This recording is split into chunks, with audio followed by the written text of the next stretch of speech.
வெறுமனையே கூட்டம் கூட்டணும், கும்பலா கூடணும் அப்படிங்கிறது கிடையாது. இங்க இருக்கிற ஒவ்வொருத்தரும் நிர்வாகிகள், இங்க இருக்கிற ஒவ்வொருவருக்கும் கொள்கை ரீதியான ஒரு புரிதலை ஏற்படுத்தணும். அந்த கொள்கை ரீதியாக கவரப்பட்டு தான் இந்த இடத்துக்கு வந்திருக்கிறார்கள். அவங்களே மாநாடு நடத்துறாங்கன்னு வச்சுக்கோங்களேன், அங்கேயே நின்று ஆடிட்டு இருப்பாங்க. யாரை ஆடுறது? 4 பசங்க ஆடிட்டு இருக்காங்க, தடுத்து நிறுத்தினா ஆடிட்டு இருக்கிறதே நிர்வாகியா தான் இருப்பாங்க. அவனே அந்த ரசிகர் மனப்பான்மையில இருந்து அங்க வெளில வரல. அப்ப இந்த மாதிரியான பிரச்சனைகள் அங்கெல்லாம் நம்ம பார்க்க முடியுது. இது கொஞ்சம் கூட இங்க நடக்காது. ஏன்னா இது கொள்கைப்படுத்தப்பட்ட இயக்கம். இங்க கொள்கை தான் முதல்ல பேசுமே தவிர அதுக்கப்புறமா தான் எல்லாமே. ஒன்றிய அரசு தன்னால் என்ன வேணாலும் செய்துவிட முடியும்னு சொல்லி தமிழ்நாட்டில் எத்தனையோ அரசியல் கட்சிகளை தூண்டிவிட்டு ஓர் அணியிலே திராவிட முன்னேற்ற கழகத்தை எதிர்ப்பதற்கான அனைத்து நடவடிக்கைகளையும் எடுக்கும் பொழுது இங்கே ஒட்டுமொத்த பாசிச சக்திகளை எதிர்ப்பதற்காக திராவிட முன்னேற்ற கழகம் இளைஞரணி இன்றைக்கு ஒரு அணியாக திரண்டு இளைஞர்களை கொள்கை ரீதியாக வழிநடத்தக்கூடிய அனைத்து முன்னேற்பாடுகளும் செய்து கொண்டிருக்கிறார்கள். இன்னைக்கு பாஜக எங்களுடைய கல்வி உரிமையை பறிக்குது, எங்களுக்கான அடிப்படை உரிமைகளை பறிக்குது, எங்க மாநில சுயாட்சியை பறிக்குது, இதெல்லாம் பறிக்குது. இதெல்லாம் எதிர்த்து யார் போராடுறான்னு பாக்குறோம். அப்ப எங்களுக்கு திமுக தான் எங்க கூட நிக்குது. நீங்க எவ்வளவு சீண்டினாலும் எவ்வளவு மிரட்டினாலும் அதை எதிர்கொள்வதற்கு எங்களுடைய கருப்பு சிவப்பு படை, எங்களுடைய இளைஞரணி படை என்றைக்கும் களத்துல தயாராக இருக்கும். திமுக இளைஞரணியுடைய வடக்கு மண்டல நிர்வாகிகள், இளைஞரணியுடைய நிர்வாகிகளை மட்டும் சந்திக்கிறதுக்காக நடத்தப்பட்ட ஒரு மிகப்பெரிய கூட்டம் மாநாடு மாதிரி நடந்துட்டு இருக்கு. எப்பவுமே சொல்லுவாங்க திமுக இளைஞர்கள் ரொம்ப கம்மியாயிட்டாங்க, அடுத்த தலைமுறைக்கு திராவிட கொள்கைகள் போய் சேரல அப்படின்னு சொல்லிட்டு. அப்படியெல்லாம் கிடையாது. இன்னைக்கு இந்தியாவிலேயே ஒரு மிகப்பெரிய கட்சியாக ஒரு இளைஞரணி, ஒரு திமுகன்ற சார்பு அணியுடைய இவ்வளவு பெரிய கட்டமைப்பா இந்தியாவில் எங்கேயுமே கிடையாது. இவ்வளவு இளைஞர்களை கொண்ட ஒரு கட்சியா இன்னைக்கு மிகப்பெரிய அளவில் வளர்ந்துருக்குன்னா அது கண்டிப்பா தமிழ்நாட்டுடைய துணை முதலமைச்சர் அண்ணன் உதயநிதி அவர்கள் மிக முக்கியமான பொறுப்பில் அவ்வளவு பேரையும் எடுத்து செஞ்சுட்டு இருக்காரு. வந்ததுலேருந்து கவனிக்கக்கூடிய கவனிப்பாக இருக்கட்டும், இங்கே பாதுகாப்பு உபகரணங்களாக இருக்கட்டும், உள்ள மருத்துவ ஃபெசிலிட்டி பார்த்தீங்கன்னா எலும்புலேருந்து ஒவ்வொரு அடிபட்டுச்சுன்னா சின்ன சின்ன மருந்துகள் கூட அத்தனையும் ஃபெசிலிட்டி செய்யப்பட்டிருக்கு. அவங்களுக்கு தேவையான உணவுகள், அவங்க கிட்ட வெறுமே உணவுகள் மட்டும் இல்லாமல் நியூஸ் பேப்பர் போய் அழகாக வச்சுருக்காங்க. அது போக இங்கே புத்தக கண்காட்சி போட்டிருக்காங்க. இன்னொரு பக்கம் அப்படியே சைடில் பார்த்தீங்கன்னா இளைஞரணி தோன்றிய காலத்துலேருந்து அதுக்கு முன்னாடி பெரியார் அண்ணா என்னென்ன சாதிச்சாங்க, திராவிட இயக்க கொள்கைகள்னு சொல்லிட்டு நடக்கிற பாதை முழுக்க ஒரு அறிவு சார்ந்த, நமக்கு எல்லாருக்குமே தெரியும் சென்னையில் புத்தக திருவிழாவை நடத்துனாங்க. மிகப்பெரிய அளவில் ஒரு திருவிழா மாதிரி அறிவு திருவிழா நடத்துனாங்க.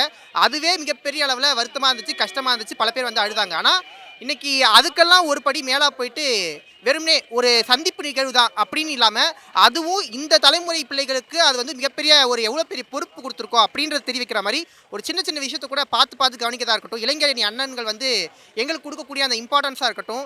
இது திராவிட கொள்கைன்றது விழப்போறதில்லை, அது இன்னும் நூற்றாண்டுகள் கடந்து பயணிச்சுக்கிட்டே இருக்கும். அதே மாதிரி இங்கே ஒரு கட்டமைப்புன்றது வெறும் ஒரு தனிநபர் விருப்பத்தை தாண்டி இல்லை, வெறும் ஒரு நடிகன்ற கவர்ச்சி தாண்டி இல்லை, எங்கேயோ ஒரு அமித்ஷா ஒருத்தர் இருக்காரு, அம்பானி அதானி ஒருத்தர் இருக்காரு, இவங்க காசு கொடுப்பாங்க, இந்த நம்பிக்கையில் ஒரு கட்சி நடத்தப்படாமல் அடுத்த தலைமுறைக்கு அவர்களுக்கு தேவையான கொள்கை, அவர்களுக்கான சுயமரியாதையை நிர்ணயிக்கணுன்றதுக்காக ஒரு மிகப்பெரிய ஒரு பிரம்மாண்டமான அந்த ஒரு பொதுக்கூட்டத்தை தான் இந்த இடத்துல எங்களால் பார்க்க முடியுது. உண்மையிலேயே மிகப்பெரிய மகிழ்ச்சி என்னென்னா இந்த இயக்கம் அவ்வளோதான் முடிஞ்சு போச்சு அப்படின்னு நினைக்கும் போது இது மீண்டும் ஒரு புத்துணர்ச்சி பெற்று மீண்டும் கொள்கை பழைய அண்ணா காலத்தில் எவ்வளவு வீரியமாக செயல்பட்டதோ இன்னும் அதை விட டபுள் மடங்கு வீரியமாக செயல்படுறதுக்காக ஒரு மிகப்பெரிய ஒரு மாநாடாகத்தான் இதை நாங்கள் பார்க்குறோம். ஆனால் இது ஒரு சாதாரண சந்திப்புன்னு அவங்க சொன்னாலும் இது ஒரு மாநாடை விட மிகச்சிறப்பாக ட்ரீட் பண்ணிட்டு இருக்காங்க. அவ்வளவு சிறப்பாக ஒரு சின்ன இடத்துல கூட ஒரு குறை வந்துடக்கூடாது, வந்தவங்க யாருமே மனசு கஷ்டப்பட்டுறக்கூடாதுன்றதுக்காக அவ்வளவு ப்ரெஷராக இருந்தாலும் அதை எடுத்து அவ்வளோ அழகாக செஞ்சுட்டு இருக்காங்க. உண்மையிலேயே மிகப்பெரிய நன்றிகளும் பாராட்டுகளும் திமுக இளைஞரணிக்கு சொல்லியே ஆகணும். கிட்டத்தட்ட 1.5 லட்சம் நிர்வாகிகள் இப்போ முதல் சென்னையிலேருந்து தர்மபுரி அந்த மாதிரி இருக்கக்கூடிய ஒரு 180 தொகுதிகளுக்கு உட்பட்ட இடத்துக்கு மட்டும் தான் இப்போ போட்டிருக்காங்க. இது மாதிரி இன்னும் அடுத்து நடத்த போகிறாங்க. இப்போ இது எப்பவுமே சொல்லுவாங்கள்ல, ஒரு கட்டமைப்புன்றது மேலேருந்து ஒரு அளவு வரைக்கும் தான் நிற்குமே. ஆனால் இது கடைசி ஒரு 2000-3000 ஓட்டர்ஸ்க்கு கூட இங்கே ஒரு நிர்வாகிகள் நியமிக்கப்பட போகிறாங்கன்னா அப்போ இது ஒரு மிகப்பெரிய முன்னெடுப்பாக இருக்கப்படும். இது வெறும் எலெக்ஷனுக்காக மட்டும் இல்லை, இன்னும் இதை தாண்டி அடுத்தடுத்து கொள்கை ரீதியாக பயணிக்கிறதுக்கும் இங்கே தேர்தல் களம் நமக்கு எவ்வளவு எதிராக இருக்குன்னு நமக்கு தெரியுது. அப்போ அதை இன்னுமே ஸ்ட்ராங்காக்க வேண்டிய அவசியம் இருக்குது. அதை இப்போ எடுத்து இளைஞரணி தொடர்ந்து செயல்படுத்திகிட்டே இருக்குது. இளைஞரணி சிஎம் சார் தான் முன்னாடி வச்சிருந்தாரு, உதயநிதி சார் எடுத்ததுக்கு அப்புறம் எப்படி இருக்கு? உண்மையிலேயே இப்போ தொடர்ந்து இப்போ கலைஞர் பதிப்பகத்தில் பல்வேறு புத்தகங்கள் வெளியிடப்பட்டு இருக்கு. இது போக எங்களை இளம் பேச்சாளர்களை அரசியல்படுத்துதுன்னு சொல்லிட்டு இளம் பேச்சாளர்கள் கிட்டத்தட்ட ஒரு 200க்கும் அதிகமான இளம் பேச்சாளர்களை எடுத்து அவங்கள கொள்கை வரியாக பாசறைகள் கொடுத்து அவர்களை தொடர்ந்து பயிற்சி விட்டு இன்றைக்கி பல மேடைகளில் இயக்கம் சார்ந்து கொள்கை சார்ந்து முழங்கிட்டு இருக்க அந்த இளம் பேச்சாளர்கள் பார்க்க முடியுது. இது போக பயிற்சி பாசறை இந்த மாதிரி நிறைய வெறும்னே ஒரு தேர்தல் அரசியலுக்காக என்ன வேணாலும் பண்ணலான்னு சொல்லலாம். இங்கே ஏதோ ஒரு நடிகன்ற வின்பத்தை வச்சு சும்மா காட்டிட்டு அப்படி இப்படிலாம் போகலாம். ஆனால் அதெல்லாம் தாண்டி இந்த தலைமுறைக்கு மருத்துவம், கல்வி அவர்களுக்கு அடிப்படையான கொண்டு வந்து இது எப்படி கொண்டு வந்துச்சுன்ற வரலாற்றையும் கொண்டு போய் சேர்க்குற இடம் இருக்குல்ல, அதை இன்னைக்கு இளைஞர் அணி ரொம்ப சிறப்பாக எடுத்துகிட்டு இருக்கு. இந்த திராவிட கொள்கை எங்களோட முடிய போகிறது இல்லை. அடுத்தது இப்போது இன்றைக்கு மாண்புமிகு தமிழ்நாட்டு முதலமைச்சர் எடுக்கக்கூடிய அத்தனை திட்டங்களையும் கொண்டு போய் சேர்க்குற இடம் இருக்குல்ல, அதை இன்னைக்கு இளைஞர் அணி மிக சிறப்பாக எடுத்துகிட்டு இருக்கு. அது எப்படி எந்த அளவுக்கு இளைஞர் அணி பண்ணிட்டு இருக்காங்க? உண்மையிலேயே இன்னைக்கு வந்து பீகார் தேர்தலை பார்த்தோன்னே பல மாநிலங்கள் பயந்ததை நம்ம பார்க்க முடியும், நமக்கும் இந்த மாதிரி நடந்துருமோன்னு சொல்லிட்டு. ஆனால் ஒரு 2 மாநிலம் மட்டும் ரொம்ப தைரியமாக சொல்லிச்சு, எங்களால் இந்த மாநிலத்தை உங்களால் தொட்டு கூட பார்க்க முடியாது. அது சொன்ன 2 மாநிலம் என்னென்னா, ஒன்று கேரளாவில் நம்ம எல்லாருக்குமே தெரியும் இந்த பூத்து ரொம்ப ஸ்ட்ராங்காக வச்சுருப்பாங்க. ஆனால் அதையெல்லாம் விட மிக மிக ஸ்ட்ராங்காக இங்கே வந்து ஒவ்வொரு வார்டுக்கும் ஒரு சின்ன கிளையில் இருக்கக்கூடிய ஏதோ ஒரு அமைப்பாளர் ஏதோ ஒரு வீட்டில் இருப்பாங்க. நீ இந்த இடத்துல மாற்றி கூட ஓட்டு போட முடியாதுன்ற அளவுக்கு அவ்வளவு கட்டமைப்பை இந்த எஸ்ஐஆர் ப்ராசஸ் வந்து தமிழ்நாட்டை ஒன்றுமே அசைச்சு பார்க்க முடியாது அப்படின்ற அளவுக்கு தான் இன்றைக்கி தொடர்ந்து தமிழ்நாட்டுடைய அரசியலில் இன்றைக்கி திமுக முன்னெடுத்துட்டு இருக்கு. இது மற்ற மாநிலங்களுக்கு ஒரு எடுத்துக்காட்டு. இப்போ எவ்வளவு ஒரு கட்சியோடைய கட்டமைப்பு எவ்வளோ ஸ்ட்ராங்காக இருக்குன்றதை பொறுத்து தான் அதோடைய ஆட்சி ஸ்ட்ராங்காக இருக்கும். ஒன்றும் இல்லை, ஒரு அதிமுகன்ற கட்சி 2ஆக உடஞ்சது, இன்றைக்கி 4ஆக உடஞ்சது, இன்றைக்கி 10 அணியை கிட்ட உடஞ்சிருச்சு. அப்போ அப்படியெல்லாம் இங்கே இல்லை. இங்கே வந்து ஒரு கட்சின்றது ஒரே அணியாக இருக்குது. இதுக்குள்ளே இருக்கக்கூடிய சார்பணி தான் இளைஞர் அணியை தவிர இது 2 அணியெல்லாம் கிடையாது. ஆனால் இங்கே அதிமுக பார்த்தீங்கன்னா 10 அணி 15 அணியை பிரிஞ்சு கிடக்கும். கடைசியில் ஒன்று சேர்த்து வைக்க அமித்ஷா தான் வந்து இறங்கினார்.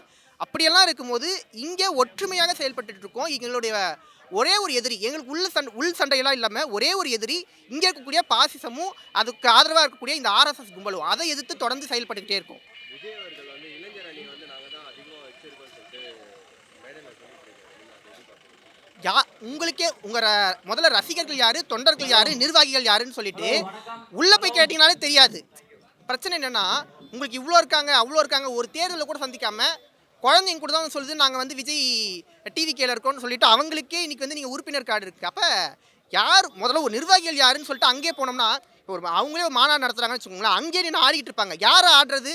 4 பசங்க ஆடிட்டு இருக்காங்க, தடுத்து நிறுத்தினா ஆடிட்டு இருக்கதே நிர்வாகியாக தான் இருப்பாங்க. அவனே அந்த ரசிகர் மனப்பான்மையிலேருந்து அங்கே வெளில வரல. அப்போ இந்த மாதிரியான பிரச்சனைகள் அங்கெல்லாம் நம்ம பார்க்க முடியுது. இது கொஞ்சம் கூட இங்கே நடக்காது. ஏன்னா இது கொள்கைப்படுத்தப்பட்ட இயக்கம். இங்கே கொள்கை தான் முதல்ல பேசுமே தவிர அதுக்கப்புறமா தான் எல்லாமே. எங்களுக்கு தலைவர்கள் இருக்காங்க, அந்த தலைவர்களுக்கு முன்னாடி ஒரு பிரம்மாண்டமான கொள்கை இருக்குது. அதன் மூலயமா தான் எங்கள் தலைவர்கள் வந்து இன்னும் பிரம்மாண்டமாக செயல்பட்டு இருக்காங்களே. அப்போ இதுதான் உண்மையான இளைஞர் அணி. வெறுமனே ஆடுற கூட்டமும் டிக்கெட்டுக்காக போய் நிற்கிற கூட்டமும் ஜனநாயகன் பாட்டை இன்னொரு வாட்டி போடுற கூட்டத்தையும் வந்து கம்பேர் பண்ணாதீங்க. அது ரெண்டுமே கம்பேர் பண்ண முடியாது. இது கொள்கைக்காக, இது அடுத்த கட்ட அரசியலுடைய உண்மையான அரசியலோட முன்னெடுப்பு தான் இந்த இயக்கம். கம்பேரே பண்ண முடியாது எப்பயுமே.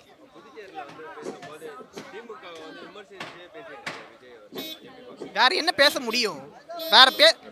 வேற ஏதாவது பேசுனாங்கன்னா கண்டிப்பாக அவருக்கு ரைடுக்கு ரெடியாக வெயிட் பண்ணிட்டு இருக்காங்க. அப்போ வேற வழி இல்லை. ஏன்னா திமுக வந்து தன்னுடைய எதிரியை கூட கருத்தியெல்லாம் எதிர்கொள்ளும். நமக்கு வந்து எதுவுமே வந்து வன்முறையை எதிர்கொள்ள தெரியாது, சண்டை தேவையில்லாமல் இந்த மாதிரிலாம் பண்ண மாட்டோம். அப்போ கருத்தியல் ரீதியாக எதிர்கொள்கிறவங்கள தான் வந்து நேரடியாக தொட முடியும். இப்போ எதுவும் அமித்ஷாவை தொட்டால் கண்டிப்பாக வந்து அந்த இடத்துல அடுத்து ஒரு ரைடு வரும், பல பிரச்சனைகள் வரும், CBI வரும். இப்போ இந்த மாதிரியான பிரச்சனைகள்லாம் அவருக்கு இருக்குது. பரவாயில்ல, அவர் வேறு வழி இல்லை. அரசியல் பண்ணணும்னா இங்கே உண்மையாக அரசியல் பண்ணுறவங்களை எதுக்குன்னா என்ன பண்ணணும்? இந்த மாதிரி பொய்யான கட்டமைப்புகளை உருவாக்கிட்டே இருக்கணும்.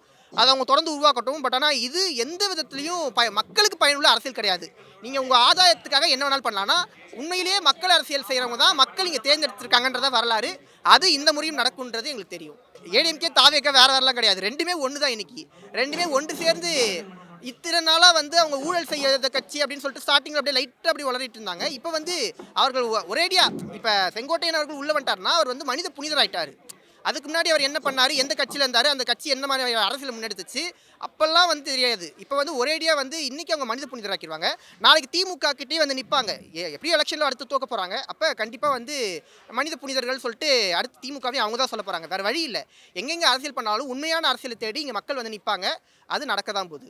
விஜய் வந்து திருப்பரங்குன்றத்தை இஷ்யூ பற்றி இன்னும் ஒரு வார்த்தை பேசல. இதை பற்றி நாஞ்சில் சம்பத் ப்ரெஸ் மீட் கொடுக்கும்போது கேட்கும்போது அவர் பேசாமல் இருக்கிறதே நல்லதுன்னு சொல்கிறாரு. இது எப்படி பார்க்குறீங்க? உண்மையிலேயே அவர் பேசாமல் இருக்கிறது நல்லது. அதுக்கு வந்து திமுகன்னு சொல்ல முடியாது இந்த பிரச்சனையில். அவர் பேசாமல் இருக்கிறது தான் உண்மையிலே நல்லது. என்னென்னா, நீங்கள் அரசியலுக்கு வராமல் இருக்கிறது நல்லது, மக்களை சந்திக்காமல் இருக்கிறது நல்லது, இந்த மாநாடுகள்லாம் நடத்தாமல் இருக்கிறது நல்லது. மொத்தத்தில் நீங்கள் பழையபடி நடிக்க போகிறதே ரொம்ப நல்லதுன்றதை நாங்கள் சொல்கிறோம். இதெல்லாம் விட்டுட்டு நீங்கள் ஏதோ வெளில வரீங்க சும்மா பேருக்கு திமுக, பேருக்கு இந்த இதுன்னு சொல்லிட்டு மீண்டும் மீண்டும் ஒரு வெறுப்பு அரசியலை மட்டுமே தூண்டுறது ஒரு வேலைன்னா இது ஓட்டு பிரிக்கிற அரசியல் தான். என்னன்னா இதுக்கு முன்னாடி சீமானவர்கள் அதை வந்து ஒரு மைக்ரோ லெவலில் பண்ணிட்டு இருந்தாரு. இப்போ இவர் வந்து மேக்ரோ லெவலில் அடுத்த லெவலில் அதை பெருசாக பண்ணுறதுக்காக வந்திருக்காரே தவிர எந்த விதத்துலையும் ஒரு அரசியல்ன்றது மக்களை வந்து ஒன்று திரட்டுறதுக்கான அரசியலாக இருக்கணுமே தவிர ஓட்டை பிரிக்கிற அரசியலோ இல்லை வெறும்னே இந்த மத ஓட்டை வாங்கிறதுக்கான அரசியல் வந்து பாஜக. இப்போ பாஜக உங்களுக்கும் என்ன வித்தியாசம் நாங்கள் கேட்போம்ல. இன்னைக்கு இருக்க நாங்கள் வந்து ரொம்ப தெளிவாக இருக்கோம். எங்களுடைய அரசியல் எதிரி யாருன்னு எங்களுக்கு தெரியும். இன்னைக்கு பாஜக எங்களுடைய கல்வி உரிமையை பறிக்குது, எங்களுக்கான அடிப்படை உரிமைகளை பறிக்குது, எங்கள் மாநில சுயாட்சியை பறிக்குது, இதெல்லாம் பறிக்குது. இதெல்லாம் எதிர்த்து யார் போராடுறான்னு பார்க்குறோம். அப்போ எங்களுக்கு திமுக தான் எங்கள் கூட நிற்குது. நீங்கள் வந்து படிங்கடான்னு சொல்லுது, உங்களுடைய மருத்துவம், உங்களுடைய அடிப்படை தேவைகள், உங்களுடைய வேலை வாய்ப்பு எல்லாத்தையும் கொடுப்போம்னு சொல்லுது. அப்போ நாங்கள் அவங்க பக்கம் தான் நிற்போமே தவிர கண்டிப்பாக ஒருபோதும் இந்த பாசிச விஜய் பக்கம் நிற்க மாட்டோம். ஏன்னா அவரும் இன்னைக்கு ஒரு பாசிசவாதியாகத்தான் எங்கள் முன்னாடி தெரிகிறாரு. அமைதி காக்கிறவங்களும் எங்கள் பாசிசவாதிகள் தான். பிரச்சனை நடக்கும்போது நான் அந்த பிரச்சனைக்கு வாய் திறக்க மாட்டேன்ற உங்கள் மௌனம் இருக்குல்ல, அது வந்து வன்முறையை விட கேவலமானது. அதைத்தான் இன்னைக்கு விஜய் பண்ணிட்டு இருக்காரு. இந்த தலைகுனிந்த தமிழ்நாட்டை தலைநிமிரச் செய்து நம்முடைய சுயமரியாதை சட்டங்களாலும் சமூக நீதி திட்டங்களாலும் திராவிட முன்னேற்ற கழகம் இந்த தமிழினத்தை செழிப்போடு நடத்தி வருது. இன்றைக்கு அந்த ஒரு மாபெரும் இயக்கத்தினுடைய சார்பணியாக இருக்கக்கூடிய இளைஞரணியின் சார்பில் இளந்தலைவர் அவர்களுடைய முன்னெடுப்பில் வடக்கு மண்டலத்திற்கான இளைஞரணி நிர்வாகிகள் சந்திப்பு கூட்டம் நடக்குது. இதில் என்ன சிறப்புப்பா, வழக்கமாக நடத்துகிற கூட்டம் தானே அப்படின்னு நீங்கள் கேட்கலாம். அப்படி கிடையாது. ஒரு இளைஞரணி, அதுவும் ஒரு தாய் கழகத்தினுடைய சார்பணியாக இருக்கக்கூடிய ஒரு அணியில் தலைமையில் தொடங்கி பாகம் வரையில் நிர்வாகிகள் நியமிக்கப்பட்டிருக்கிறார்கள். அந்த நிர்வாகிகள் ஏனோதானோ அப்படின்னு சொல்லி இந்த ஊர்லேருந்து ஒரு பையனை பிடிச்சி போடலாம் அப்படின்னு போட்டவர்கள் அல்ல.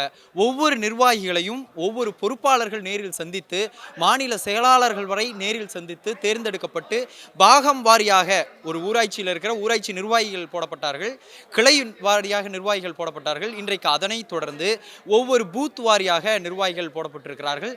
அத்துணை நிர்வாகிகளுடைய பெயரும் முரசொலியிலே, திராவிட முன்னேற்ற கழகத்தினுடைய அதிகாரப்பூர்வமான பத்திரிகையான முரசொலியில் அத்தனை நிர்வாகிகளுடைய பெயர்களும் அச்சிடப்பட்டு இன்றைக்கு 91 சட்டமன்ற தொகுதிகளுக்கான நிர்வாகிகளை இளந்தலைவர் அவர்கள் சந்திக்கிறார். தமிழ்நாட்டினுடைய முதலமைச்சர், திராவிட மாடல் அரசின் நாயகர் தலைவர் தளபதியார் அவர்கள் அந்த நிர்வாகிகளை எல்லாம் சந்தித்து சிறப்புரையாற்ற இருக்கிறார். இதில் என்ன ஒரு சிறப்பு அப்படின்னு சொன்னோம்னா, இந்தியாவிலேயே இது மாதிரியான ஒரு நிர்வாகி சந்திப்பு கூட்டம் இதுவரை நடைபெறவில்லை.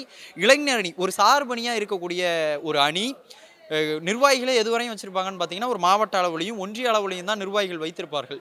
ஆனால் பாக அளவில் நிர்வாகிகளை வைத்து அந்த நிர்வாகிகளை எல்லாம் ஒரே இடத்தில் கூட்டி, கிட்டத்தட்ட இன்றைக்கி இளைஞரணியோடைய நிர்வாகிகள் மட்டுமே எத்தனை பேர் இருக்கிறாங்கன்னு பார்த்தீங்கன்னா 5 லட்சம் நிர்வாகிகளை மட்டுமே கொண்டிருக்கிற ஒரு மாபெரும் இயக்கமாக இருக்கிற திராவிட முன்னேற்ற கழகத்தின் ஒரு சார்பணியாக இருக்கிறது இளைஞரணி. இப்படிப்பட்ட ஒரு பிரம்மாண்ட நிகழ்வு இன்றைக்கு திருவண்ணாமலையிலே நடக்க இருக்கிறது. தமிழக அரசியலில் மட்டுமல்ல, ஒட்டுமொத்த இந்திய அரசியலையுமே திருப்பி போட வைக்கக்கூடிய ஒரு மாபெரும் சந்திப்பாக இது இருக்க போகிறது. இந்திய அரசியலில் ஒன்றிய அரசு தன்னால் என்ன வேணாலும் செய்துவிட முடியும்னு சொல்லி தமிழ்நாட்டில் எத்தனையோ அரசியல் கட்சிகளை தூண்டிவிட்டு ஓர் அணியிலே திராவிட முன்னேற்ற கழகத்தை எதிர்ப்பதற்கான அனைத்து நடவடிக்கைகளையும் எடுக்கும் பொழுது, இங்கே ஒட்டுமொத்த பாசிச சக்திகளை எதிர்ப்பதற்காக திராவிட முன்னேற்ற கழகம் இளைஞரணி இன்றைக்கு ஒரு அணியாக திரண்டு இளைஞர்களை கொள்கை ரீதியாக வழிநடத்தக்கூடிய அனைத்து முன்னேற்பாடுகளும் செய்து கொண்டிருக்கிறார்கள். அந்த வகையில் இங்கே முத்தமிழறிஞர் பதிப்பகத்தை ஏற்படுத்தி இருக்கிறார்கள். இந்த திராவிட முன்னேற்ற கழகத்தில் வரலாற்றிலே எத்தனையோ மாபெரும் தலைவர்கள் இந்த கழகத்திற்காக போராடி இருக்கிறார்கள். கொள்கை ரீதியாக இந்த தமிழ்நாட்டை வழிநடத்திய எத்தனையோ தலைவர்களுடைய புகைப்படங்கள் இங்கே இருக்கிறது. இன்னைக்கு இருமொழி கொள்கை நாம் பேசும்போதெல்லாம் மும்மொழி கொள்கையை திணித்து கொண்டிருக்கிற ஒன்றிய அரசிற்கு எதிராக தமிழ் வாழ்க, இந்தி ஒழிக என்று தமது தேக்கு உடலை தீக்கு இரையாக்கிய தாளமுத்து நடராசன், கீழப்புலூர் சின்னசாமி போன்ற எத்தனையோ இந்தி திணிப்பு எதிர்த்து பேசிய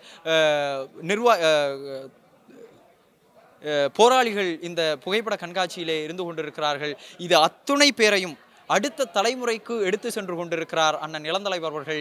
இது அத்தனை பேருடைய வரலாற்றையும் தெரிந்து கொண்டு இளைஞரணியினர் திராவிட முன்னேற்ற கழகத்தின் பக்கம் கொள்கை ரீதியாக வந்து கொண்டிருக்கிறார்கள். இந்த கொள்கை படை இன்னும் அடுத்தடுத்த மண்டலங்களில் இன்னும் விரிவடைய போகிறது. வர இருக்கிற சட்டமன்ற தேர்தலில் திராவிட முன்னேற்ற கழகம் மாபெரும் வெற்றியை பெற்று 234 தொகுதிகளிலும் வெற்றி என்ற ஒரு வெற்றி செய்தியை தலைவர் தளபதியாரிடம் தெரிவித்து அவரை முதலமைச்சராக்க வேண்டும் என்ற ஒரே கோட்பாட்டோடு இன்றைக்கு கூட இருக்கிறார்கள். இல்லை, ஒரு சந்திப்பு அப்படின்னா ஒரு ஒரு ஹோட்டலில் கூட ஒரு சந்திப்பு நடக்கும். ஆனால் இது ஏன் இவ்வளோ பெரிய ஒரு அரங்கத்திலே கொண்டு வந்து சேர்க்கணும் அப்படின்னா, அத்துணை தோழர்களுக்கும் இளைஞரணியை சார்ந்த கொள்கை ரீதியான புரிதலை ஏற்படுத்தணும். இதில் ஒரே ஒரு விஷயம் அதுதான். இப்படி ஒரு அமைப்பு அமைக்கும் பொழுது இங்கே இருக்கிற அனைத்து புகைப்படங்கள்லையும் திராவிட முன்னேற்ற கழகத்தினுடைய மூத்த நிர்வாகிகள் இருக்கிறாங்க. கொள்கை ரீதியான அவர்கள் முன்னெடுத்த போராட்டங்கள் இங்கே வெளிப்படுகிறது. முத்தமிழறிஞர் பதிப்பகத்தின் மூலம் அங்கே இருக்கிற நூட்களை படிக்கிறப்ப திராவிட முன்னேற்ற கழகத்தினுடைய வரலாறு, ஏன் ஒட்டுமொத்த இந்தியாவுமே ஒரு பக்கம் இருக்கும்போது தமிழ்நாடு மட்டும் எல்லாத்துலேயும் வேறுபட்டு இருக்கிறாங்களே அப்படிங்கிற ஒரு சந்தேகம் இன்றைக்கு வரும்போது அந்த சந்தேகத்தை தீர்க்கும் விதமாக இந்த புத்தகங்கள்லாம் இருக்குது. ஸோ இந்த மாதிரி ஒரு மாபெரும் சந்திப்பை ஏற்படுத்தும் பொழுது இங்கே இருக்கிற ஒவ்வொரு இளைஞரணி நிர்வாகிகளுக்கும் ஒரு உத்வேகத்தை கொடுக்கும் வகையில் இந்த சந்திப்புகள் இருக்கிறது. வெறுமனையே கூட்டணும், கும்பலா கூடணும் அப்படிங்கிறது கிடையாது. இங்கே இருக்கிற ஒவ்வொருத்தரும் நிர்வாகிகள். இங்கே இருக்கிற ஒவ்வொருவருக்கும் கொள்கை ரீதியான ஒரு புரிதலை ஏற்படுத்தணும். அந்த கொள்கை ரீதியாக கவரப்பட்டு தான் இந்த இடத்திற்கு வந்திருக்கிறார்கள். அந்த ஒரு நிகழ்ச்சியை இளந்தலைவர் அவர்கள் சிறப்பாக இன்னைக்கு ஏற்பாடு செய்திருக்கிறார். 1.5 லட்சம் பேர் இங்க கூட்டுறாங்கன்னு சொல்றீங்க, அவங்களுக்கான பாதுகாப்புலாம் ஏற்பாடு பண்ணியிருக்கீங்களா? நீங்கள் அதை கண்டிப்பாக இன்றைக்கி 12 மணி 1 மணியிலிருந்து நிர்வாகிகள் வர இருக்கிறாங்க. அதற்கு முன்னாடியே தயவு செய்து என்னென்ன ஏற்பாடுகள் எடுக்கப்பட்டிருக்குது அப்படிங்கிறத பாருங்கள். மருத்துவ முகாம் தொடங்கி இன்றைக்கு ஒவ்வொரு நாற்காலியிலையுமே அவர்களுக்கான உணவுன்னா ஒரு ஜூஸ் பாட்டில்லேருந்து அவங்க சாப்பிட்றதுக்கான அந்த ஸ்வீட்ஸு, அது மட்டும் இல்லாமல் தண்ணி பாட்டில், இது எல்லாமே முன்னெச்சரிக்கையாக ஏற்பாடு செய்யப்பட்டிருக்குது. எல்லா இடத்துலையுமே காவல்துறையினர் பாதுகாப்புக்காக இருக்கிறாங்க. இதையெல்லாம் தாண்டி இளைஞரணி சார்பில் வாலண்டியர்ஸாக நிறைய தோழர்கள் தன்னார்வலராக உள்ளார இருக்கிறாங்க. அதனால் எப்போயுமே திமுகவுடைய மாநாடு அப்படின்னா பாதுகாப்பு ஏற்பாடுகளாக இருந்தாலும் சரி, அதோடைய கட்டமைப்பாக இருந்தாலும் சரி, மிக வலுவான கட்டமைப்பாக இருக்கும். அதை இதுக்கு முன்னாடி நடந்த அத்துணை கூட்டங்கள்லையுமே நம்மளால் பார்க்க முடியும். அதே மாதிரியான ஒரு கூட்டமாக இதுவும் சிறப்பாக இருக்குது. ஒரே வித்தியாசம், திமுக இளைஞரணி நிர்வாகிகள் கொள்கை ரீதியாக செயல்படுபவர்கள். திராவிட முன்னேற்ற கழகத்தினுடைய இளைஞரணியுடைய கடைநிலை நிர்வாகிகள்கிட்ட போய் இந்த பாகத்தில் போட்டிருக்கிறாங்க பார்த்தீங்களா நிர்வாகிகள், அந்த நிர்வாகிகள்கிட்ட போய் தலைவர் கலைஞரை ஏன் பிடிக்கும், நீங்கள் எதற்காக திராவிட முன்னேற்ற கழகத்தில் சேர்ந்தீங்க அப்படின்னு சொன்னோம்னா தெளிவாக சொல்லுவார்கள், இந்த திராவிட கொள்கையினால் ஈர்க்கப்பட்டு வந்தோம். தலைவர் கலைஞர் அவர்கள் எங்களுக்கு எத்தனையோ நலத்திட்டங்களை கொண்டு வந்திருக்கிறார். சமத்துவபுரத்தில் தொடங்கி எத்தனையோ சமூக நீதி திட்டங்களை எங்களுக்கு கொடுத்திருக்கிறார். அந்த ஒரு ஈர்ப்பினால் இன்னும் வருங்காலம் அப்படிங்கிறது ஒன்றிய அரசு, அதாவது ஒரு கூட்டாட்சி தத்துவத்தையே உடைத்தெறிந்து ஒற்றை ஆட்சிக்கு கொண்டு வரணும் அப்படின்னு சொல்லி ஒன்றிய அரசு செயல்பட்டிருக்கிற ஒட்டுமொத்தமாக மறுத்து தமிழ்நாட்டை தன்னிச்சையாக செயல்படக்கூடிய ஒரு தனி அதிகாரத்தை கொண்டு இருக்கக்கூடிய தமிழ்நாட்டில் திராவிட கொள்கைகளை வேரூன்றி இதற்கான தனித்தன்மைகளை பாதுகாக்கக்கூடிய அத்தனை கடமைகளும் அந்தந்த இளைஞர்களுக்கு இருக்கிறது அப்படிங்கிறது திராவிட முன்னேற்ற கழக இளைஞர்கள் அத்தனை பேர்த்துக்குமே தெரியும். அதனால் இது ஒரு தனித்துவமிக்க இயக்கமாக இருக்கிறது. இளைஞரணி சந்திப்பு இருக்கிறது.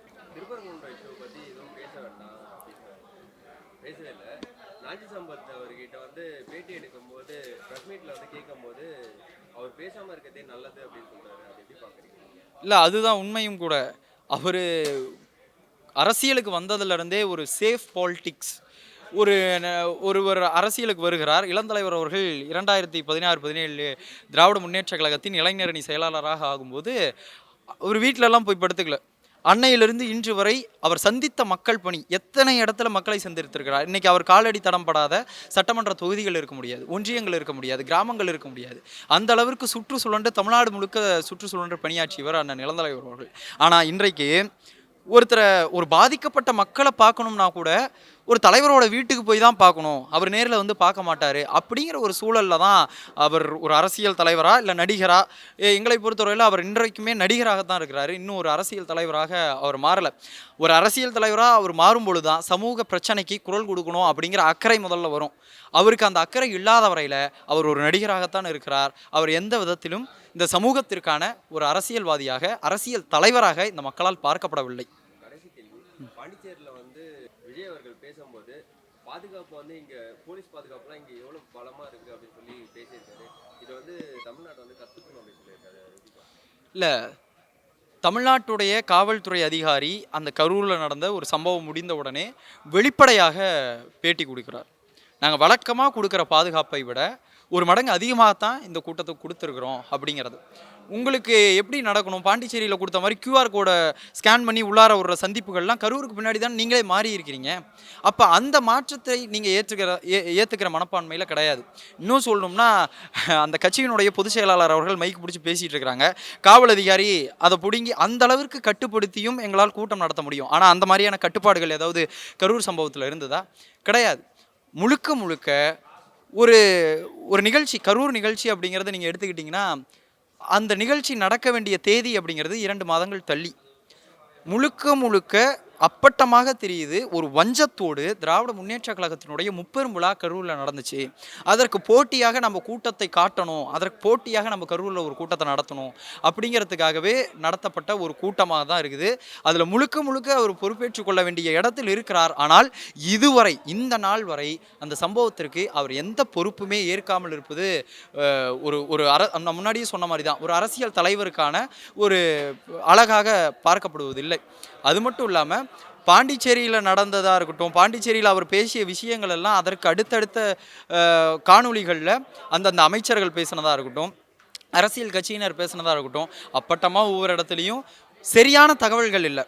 எல்லாமே வந்து ஒரு யூடியூப்பில் பார்த்த விஷயத்தையோ, இன்ஸ்டாகிராமில் பார்த்த விஷயத்தையோ ஒரு மிகப்பெரிய மேடை போட்டு அந்த மக்கள்கிட்ட பேசிகிட்டு இருக்கிறாரு அப்படின்னா எந்த அளவுக்கு ஒரு அரசியல் புரிதல் அவருக்கு இருக்குது அப்படிங்கிறத நம்ம பார்க்க வேண்டியிருக்குது. பாண்டிச்சேரியில் நடந்த அளவிற்கான ஒரு கட்சி ரீதியான ஒரு கட்டமைப்பையே அவர்கள் தமிழ்நாட்டில் செய்யலை அப்படிங்கிறத அவர் என்னைக்கு தான் ஏற்றுக்க போகிறாரு அப்படிங்கிறதே தெரியல. அவர் இறுதி வரை அவர் மீது இருக்கிற தப்பை ஒருபோதும் ஏற்றுக்கொள்வதற்கு தயாராக இல்லை. அது ஏற்றுக்கொள்ளும் வரையிலே தமிழ்நாடு அரசியலில் அவர் ஒரு அரசியல் தலைவராக பார்க்கப்பட மாட்டார். நன்றி.